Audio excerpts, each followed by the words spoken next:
আপনারা দেখছেন একুশে টেলিভিশন। শক্তিশালী অংশীদারিত্ব গড়ে তুলতে বিশ্ব নেতাদের প্রতি প্রধানমন্ত্রীর আহ্বান, সমৃদ্ধির পথে এগিয়ে যেতে 4 প্রস্তাব। রাজধানী নদীগুলোতে পড়ছে 4000 টন বর্জ্য, খরচ বাঁচাতে বন্ধ রাখা হয় শোধনাগার। ডিজিটাল প্ল্যাটফর্মে কপিরাইট আইনের তোয়াক্কা নেই, সুরক্ষা পেতে নিবন্ধন জরুরি বলছে কর্তৃপক্ষ।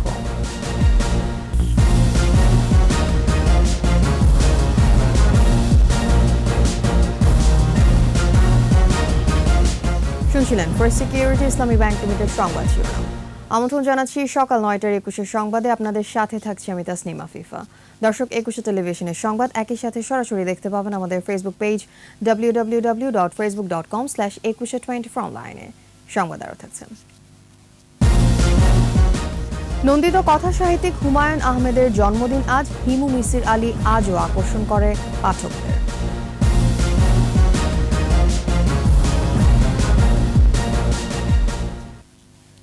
মানবতার কল্যাণে শক্তিশালী অংশীদারিত্ব গড়ে তুলতে বিশ্ব নেতাদের প্রতি আহ্বান জানিয়েছেন প্রধানমন্ত্রী শেখ হাসিনা। ইউনেস্কোর 75তম প্রতিষ্ঠা বার্ষিকী উপলক্ষে প্যারিসে সংস্থাটির সদর দফতরে আয়োজিত অনুষ্ঠানে তিনি বলেন, বিশ্ব এখন মহামারী থেকে পুনরুদ্ধারের পথে এগিয়ে চলছে। করোনা অনেক প্রাণ কেড়ে নিয়েছে, জীবনকে বদলে দিয়েছে। একই সাথে উদ্ভাবনী কাজ এবং গতির মাধ্যমে টিকে থাকা শিখিয়েছে। সংকট কাটিয়ে শান্তি ও সমৃদ্ধির দিকে এগিয়ে যেতে বিশ্ব সম্প্রদায়ের সামনে 4টি প্রস্তাব উপস্থাপন করেন প্রধানমন্ত্রী শেখ হাসিনা।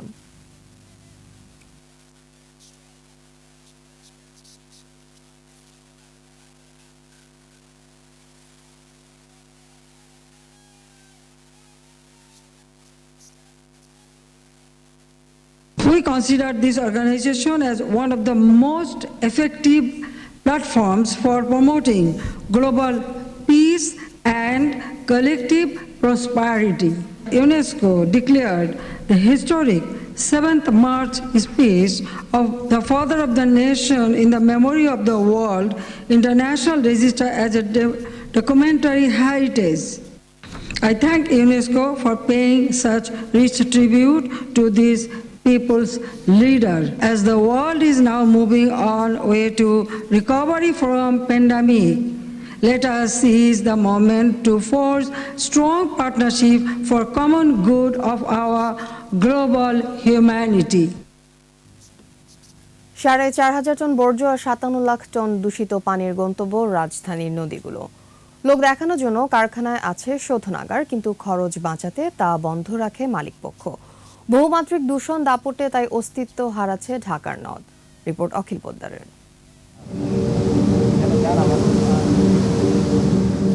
নালা বেয়ে উপচে পড়া গরম পানির গন্তব্য শীতলক্ষ্যা।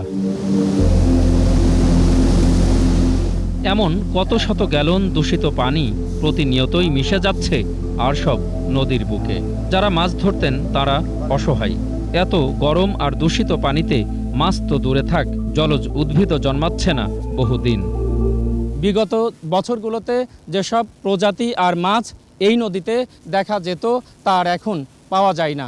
আর এরই জন্য দায়ী শীতলক্ষ্যার পাড়ে গড়ে ওঠা অসংখ্য শিল্প কলকারখানা আর দূষণ। দুর্গন্ধে পেশা ছেড়েছেন নৌকোর মাঝি আর ঘাটের পাটনি। শেষ কবে গোসল করেছেন শীতলক্ষ্যার পানিতে তাও মনে নেই অনেকের। ময়লা ফালাইয়া পরে মনে পানি বিশুদ্ধ নষ্ট করে লাইছে। ডাইং মিল আছে, ডাইং মিলে এমন নীল পানিগুলি ফালাইয়া পরে মনে করে পানি নষ্ট করিয়া পরে আমরা গোসল করতে পারি না। আমাকে গোসল করার সমস্যা হয়, মা বোন গোসল করতো আর মা বোন গোসল করতে পারে না। আছে ইট ভাটার দূষণ, গলানো বর্জ্য ফেলছে মাঝারি আর ভারী শিল্প। অন্য কারখানার মোটা পাইপ মিশেছে নদীর তলদেশে। বর্জ্য ভাগাড়ে পরিণত তাই রাজধানী ঢাকার সবগুলো নদী।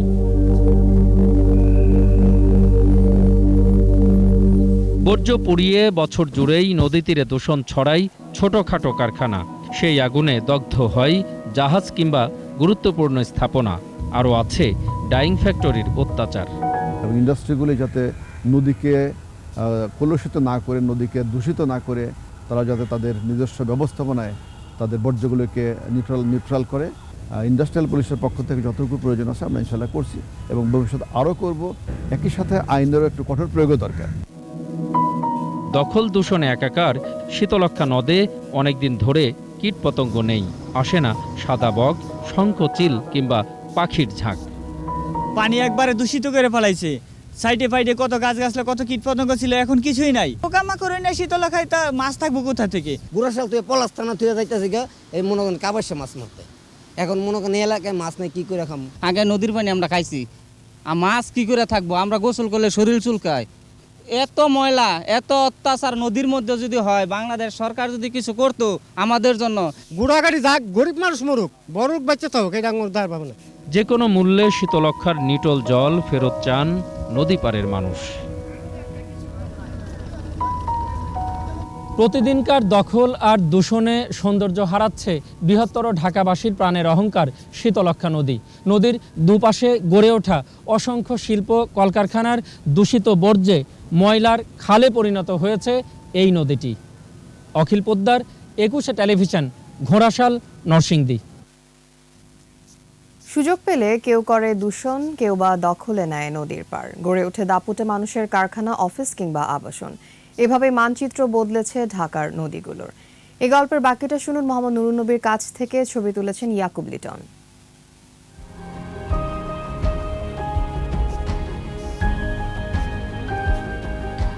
যে নদী হারায়ে স্রোত চলিতে না পারে, সহস্র শৈবাল দাম বাঁধে আসি তারে।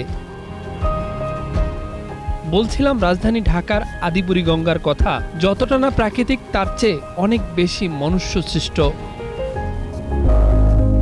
দূষণে শোষণে বুড়িয়ে গেছে এক সময়ের স্রোতস্বিনী আদিপুরী গঙ্গা। এই পানিতে আর তো আমরা কোনো কাজই করতে পারি না, এবং আসা যাওয়া করতে পারি না গন্ধে। এই জায়গাটা যে আছে, এখানের পানিটা সবসময় এরকম কালো নোংরা দুর্গন্ধ সবসময় থাকে। সাম্প্রতিক উচ্ছেদ অভিযান চলেছে বেশ কবার, লাভ হয়নি, বরং পকেট ফুলেছে সরকারি কর্মকর্তার স্থানীয় জনপ্রতিনিধির। জমি উদ্ধার না করেই বেঁধেছে পার, ড্রেজিংয়ের নামে চলেছে লুটপাট। বিভিন্ন এইখানে ড্রাইং আছে, সাইফা, ইউনোফিল, এই মেলের পানিগুলো এখানটা নামে। সুতা মুতা ড্রাইং করে এগুলা পানি পাইপ দেওয়া পানি এখানে আসে, রঙের পানি। বাংলাদেশই সম্ভবত বিশ্বের একমাত্র দেশ যেখানে প্লাস্টিক সহ সহজে পচে না এমন বর্জ্য এবং শিল্প কলকারখানার বিষাক্ত এসব রঙিন পানি পরিশোধন ছাড়াই নদীতে ফেলা যায়। কাঁচপুর সেতু নিচ দিয়ে কারখানার বর্জ্যের পাইপলাইনগুলো কিভাবে পোতা হয়েছে তার সলুক সন্ধান জানে নদী পাড়ের কিশোর দল। আস্তে আস্তে একটা গার্মেন্টস আছে, সেই গার্মেন্টসের রঙের পানি মাটির ভিতরে দিয়ে পাইপ আছে, এই পাইপটা দিয়ে আসছে। পানির জন্য অনেক মানুষ, অনেক পোলাপাইন ডরাই, অন্য পোলাপাইন এনে আহত হয়েছে, মরে গেছে অনেক পোলাপাইন। এখানকার স্থানীয় শিশুরাও জানে যে একটি পোশাক কারখানার অপরিশোধিত বর্জ্য ফেলার জন্য একটি গোপন ক্যানাল এর সাথে যুক্ত রয়েছে। পরিবেশ অধিদপ্তরের পরিসংখ্যান বলছে নারায়ণগঞ্জের শিল্প কারখানার তরল বর্জ্য তৈরি করে এমন প্রতিষ্ঠান আছে ৩৪৪টি। এর মধ্যে ২ শতাধিক শিল্পের ইটিপি নেই। সরাসরি খাল হয়ে এসব কারখানার বর্জ্য মিশে যাচ্ছে শীতলক্ষার রঙিন জলে। পুরা ঢাকার দূষিত ময়লা পানি গিয়ে ওই যে শীতলক্ষা নদীর দিকে মিশতে আছে। অন্যদিকে ট্যানারি শিল্পে স্থানান্তরের খেসারত গুনছে ধলেশ্বরী। স্বচ্ছ পানির জন্য বিখ্যাত ধলেশ্বরী অল্পদিনই স্থবির হয়ে পড়েছে।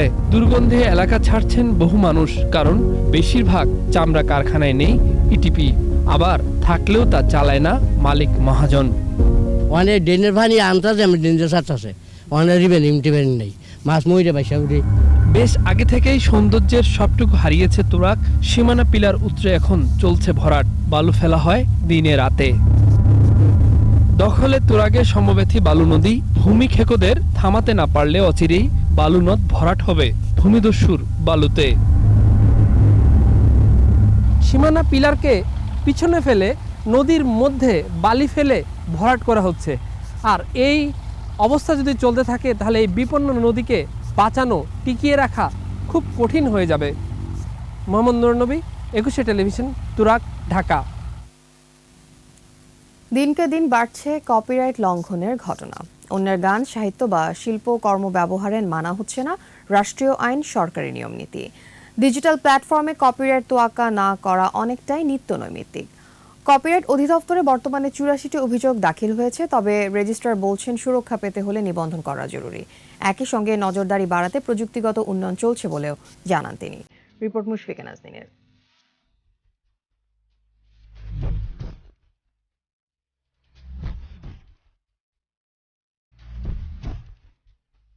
একজন শিল্পীর মৌলিক রচনা বা সৃষ্টি তার নিজস্ব সম্পদ, আইনি ও বিধি দ্বারা তা সুরক্ষিত।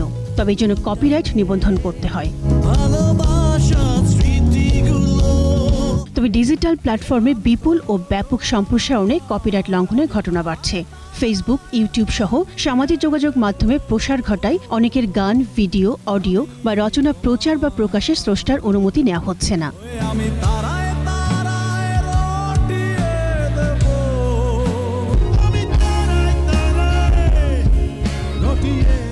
1962 সাল থেকে প্রায় 26,000 আবেদন জমা পড়ে কপিরাইট নিবন্ধনের। নিষ্পত্তি হয়েছে 25,000। সুরক্ষা পেতে হলে লেখক, শিল্পী, সফটওয়্যার নির্মাতাদের নিজেদের মৌলিক সৃষ্টি কপিরাইট বা মেধাস্বত্বের জন্য নিবন্ধন করার পরামর্শ দিলেন রেজিস্ট্রার অফ কপিরাইটস। বেশিরভাগ ক্ষেত্রে সঙ্গীতের ক্ষেত্রে আমরা নোটিস করেছি এই কমপ্লেইনগুলো বেশি আসছে যে আমার গান যে গীতিকার আমি, অথচ অন্য কেউ ওনার নামে দিয়ে দিচ্ছে। এখন যেহেতু ডিজিটাল প্ল্যাটফর্ম হচ্ছে, যে যার মতো এটা এই ইল প্র্যাকটিসটা আমার মনে হচ্ছে যে খুব বেশি কপিরাইট লঙ্ঘন হচ্ছে। কপিরাইট নিবন্ধিত থাকলে চুরি বা অননুমোদিত প্রচার প্রকাশে রয়েছে ক্ষতিপূরণ বিধান। প্রয়াত সঙ্গীত শিল্পী আয়ুব বাচ্চুর গান অনুমতি ছাড়া সোশ্যাল মিডিয়ায় প্রকাশ করে মামলা করে পরিবার। ক্ষতিপূরণ মিলে $5,000। কপিরাইট লঙ্ঘনের ঘটনা ঠেকানো গেলে শুধু স্রষ্টা বা তার উত্তরাধিকার নয়, দেশেরও লাভ। রেমিটেন্স আয়ের বড় উৎস হতে পারে এটি। এটা একটা নিউ ফিল্ড। এই ফিল্ডের মাধ্যমে বাংলাদেশে রেমিটেন্স আনার একটা বড় ধরনের একটা প্ল্যাটফর্ম তৈরি হয়েছে। এটা শুধু গানের ক্ষেত্রে নয়, এটা সিনেমার ক্ষেত্রেও হতে পারে, নাটকের ক্ষেত্রে হতে পারে এবং অন্য যে কোনো ডিজিটাল কন্টেন্টের মাধ্যমে হতে পারে। তবে আছে ভিন্ন বাস্তবতাও। নাট্য নির্মাতা জামান তাপস তার টেলিফিল্ম পূর্ণতা অনুমতি ছাড়া প্রকাশ করায় কপিরাইট আইনে মামলা করেন।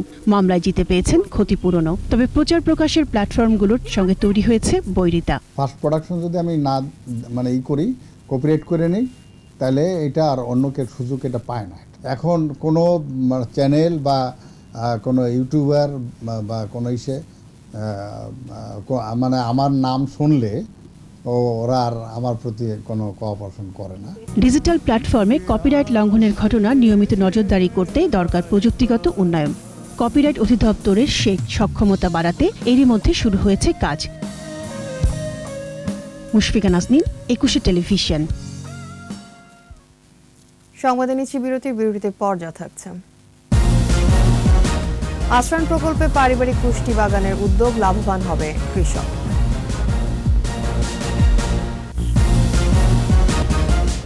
আপনারা দেখছেন সকাল 9টার 21 সংবাদ।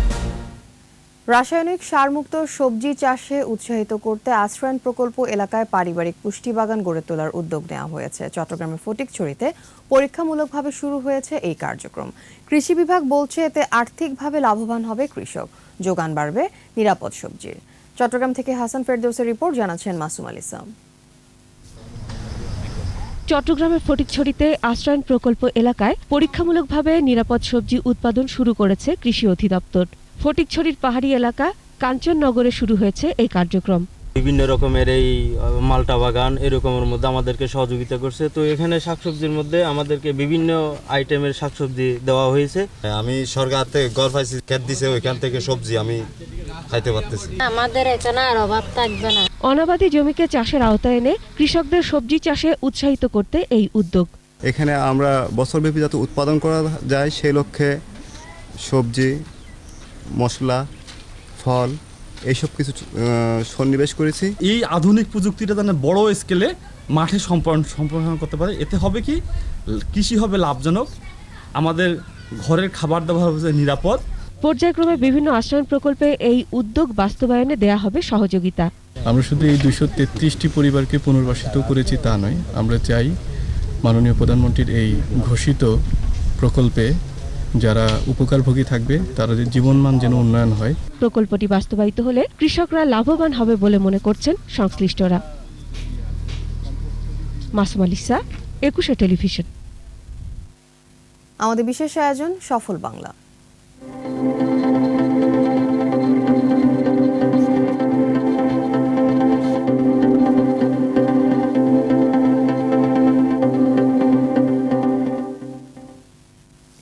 টিফিনের টাকা বাঁচিয়ে মাত্র ২,০০০ টাকায় মিনি কম্পিউটার তৈরি করে চমকে দিয়েছে নেত্রকোনার ১০ম শ্রেণীর শিক্ষার্থী কামরুজ্জামান আল হাদি। অডিও, ভিডিও, MS ওয়ার্ড ও ইন্টারনেট চলে হাদির কম্পিউটারের মাধ্যমে। নেত্রকোনা প্রতিনিধি মনোরঞ্জন সরকারের রিপোর্ট, জানাচ্ছেন মুশফিকা নাজনীন। বাসায় কম্পিউটার নষ্ট হলেই ঠিক করত কামরুজ্জামান, আর এভাবে ঠিক করতে করতেই তার মাথায় আসে নিজেই কম্পিউটার বানাবে। টিফিনের টাকা বাঁচাতে শুরু করে কিশোর কামরুজ্জামান। ৬ মাস পর শুরু করে কাজ। ১ মাসের মাথায় তৈরি করে ফেলে একটা কম্পিউটার। খরচ হয় মাত্র ২,০০০ টাকা। আমাদের দেশ যেহেতু প্রযুক্তির উপর নির্ভর করেছে, তাই আমি প্রযুক্তিকে এগিয়ে নেওয়ার জন্য আমি নিজেই একটি ছোট কম্পিউটার তৈরি করার একটি চিন্তা ভাবনা মাথায় আনলাম। তারপর আস্তে আস্তে যোগাল যন্ত্র সংগ্রহ করে আমি আস্তে আস্তে একটি ছোট কম্পিউটার তৈরি করতে সক্ষম হয়েছি। তার এই কম্পিউটারে রয়েছে মোবাইলের মনিটর, টিন দিয়ে বানায় সিপিইউ বক্স, মোবাইলের মাদারবোর্ড ব্যবহার করে সিপিইউ তৈরির কাজে। এই কম্পিউটারে দেখা যায় ভিডিও, MS ওয়ার্ড ও ইন্টারনেট চালানো যায়। ১০ম শ্রেণীর ছাত্র কামরুজ্জামানের ইচ্ছে এই কম্পিউটার সব শিক্ষার্থীর কাছে পৌঁছে দেয়া। এটার মধ্যে অনেক এই সফটওয়্যার প্রয়োজন। এই সফটওয়্যার আস্তে আস্তে আমি কাজ করে এটাকে আরো উন্নতি করতে চাই। তার এই সাফল্যে খুশি স্বজন ও এলাকাবাসী। যদি সে এটা এই ভালো করে বাজারজাত করতে পারে, তারে খুব কম মূল্যে সবার কাছে এটা পৌঁছায় দেওয়া সম্ভব হবে। সে নতুন উদ্ভাবন করছে যে মিনি কম্পিউটারটা, এতে করে এলাকাবাসী একটা চাঞ্চল্যতার তৈরি হয়েছে। সরকারের কাছে অনুরোধ ওরে যেন সহযোগিতা করে। প্রশাসনের পক্ষ থেকে সহযোগিতার আশ্বাস দেন উপজেলা নির্বাহী কর্মকর্তা। তার এই সৃষ্টিশীল কাজ এগিয়ে নিয়ে যাওয়ার জন্য প্রশাসনের পক্ষ থেকে তাকে আমরা সরকার সহযোগিতা করে যাব। দেশের আনাচে কানাচে ছড়িয়ে থাকা এমন প্রতিভাবানদের খোঁজে সরকারি পৃষ্ঠপোষকতার দাবি স্থানীয়দের। মুশফিকা নাজনীন, ২১শে টেলিভিশন। আবারও নিচ্ছি বিরতি, ফিরে এসে যা থাকবেন। বিশ্বকাপ বাছাই উরুগুয়েকে ১-০ গোলে হারিয়ে চূড়ান্ত পর্বের পথে এগিয়ে আর্জেন্টিনা। শেষ করব হুমায়ুন আহমেদের জন্মদিনের খবর দিয়ে। নন্দিত কথা সাহিত্যিক ও নির্মাতা হুমায়ুন আহমেদের ৭৩তম জন্মদিন আজ। সরল ভাষায় বাংলা সাহিত্যে তিনি সৃষ্টি করেছেন অনন্য এক ধারা। হিমু, রূপা, মিসির আলীর মতো বিস্ময়কর চরিত্রের স্রষ্টা হুমায়ুন কয়েকটি প্রজন্মকে আকর্ষণ করেছেন তার লেখনীতে। বর্ণময় চরিত্রের হুমায়ুন শিক্ষকতা ছেড়ে লিখে গেছেন আমৃত্যু। কোথাও কেউ নেই, অয়মের মতো বহু নির্মাণ হয়েছেন নির্মাণের কারিগর। আরও জানাচ্ছেন প্রণব চক্রবর্তী।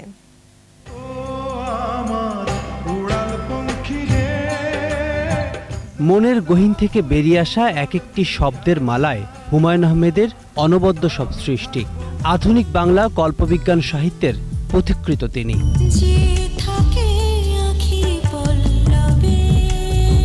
১৯৪৮ সালে নেত্রকোনার কেন্দুয়ার কুতুবপুরে নানা বাড়িতে জন্ম। বাবা ফয়জুর রহমান আদর করে নাম রাখেন হুমায়ুন আহমেদ।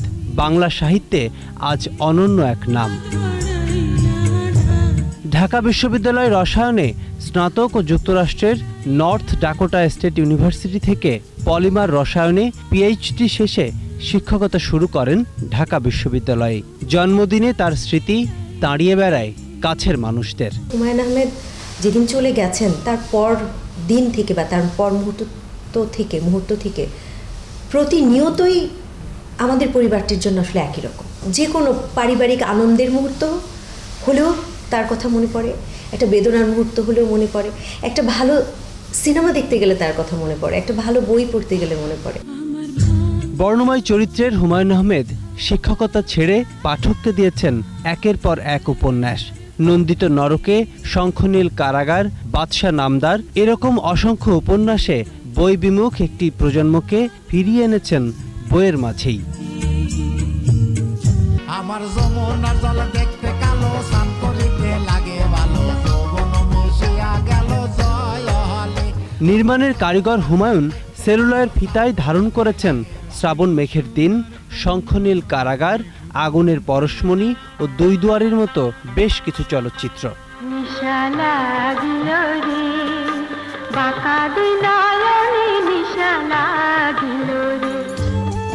নির্মাণের শুরুটা অবশ্য নাটকে। বহুব্রীহি, কোথাও কেউ নেই, অয়ময়ের মতো অসংখ্য নাটক নির্মাণ করে দর্শকের মন জিতেছেন। শেষ জীবনে লিখেছেন বেশ কিছু গান। সৌভাগ্যবান যে হুমায়ুন আহমেদের বেশ কিছু কাজ, হুমায়ুন আহমেদকে নিয়ে বেশ কিছু কাজ করতে পারছি। এবছর আমি হুমায়ুন আহমেদের জন্মদিনে একটি নতুন গান করেছি, সেটা হচ্ছে যদি মন কাঁদে তুমি চলে এসো এক বরসায়, সেটার দ্বিতীয় অধ্যায়। নশ্বর পৃথিবীতে কোথাও নেই হুমায়ুন। তারই প্রিয় নুহাসপল্লীতে শুয়ে থাকা হুমায়ুন আছেন পাঠক দর্শকের হৃদয়ে। প্রণব চক্রবর্তী, 21 টেলিভিশন, ঢাকা। শেষ করছি সকাল 9টার 21 সংবাদ। যাওয়ার আগে ফার্স্ট সিকিউরিটি ইসলামী ব্যাংক লিমিটেড সংবাদ শিরোনামগুলো আরও একবার। শক্তিশালী অংশীদারিত্ব গড়ে তুলতে বিশ্ব নেতাদের প্রতি প্রধানমন্ত্রীর আহ্বান, সমৃদ্ধির পথে এগিয়ে যেতে 4 প্রস্তাব। রাজধানী নদীগুলোতে পড়ছে 4000 টন বর্জ্য, খরচ বাঁচাতে বন্ধ থাকে শোধনাগার। ডিজিটাল প্ল্যাটফর্মে কপিরাইট আইনের তোয়াক্কা নেই, সুরক্ষা পেতে নিবন্ধন জরুরি বলছে কর্তৃপক্ষ।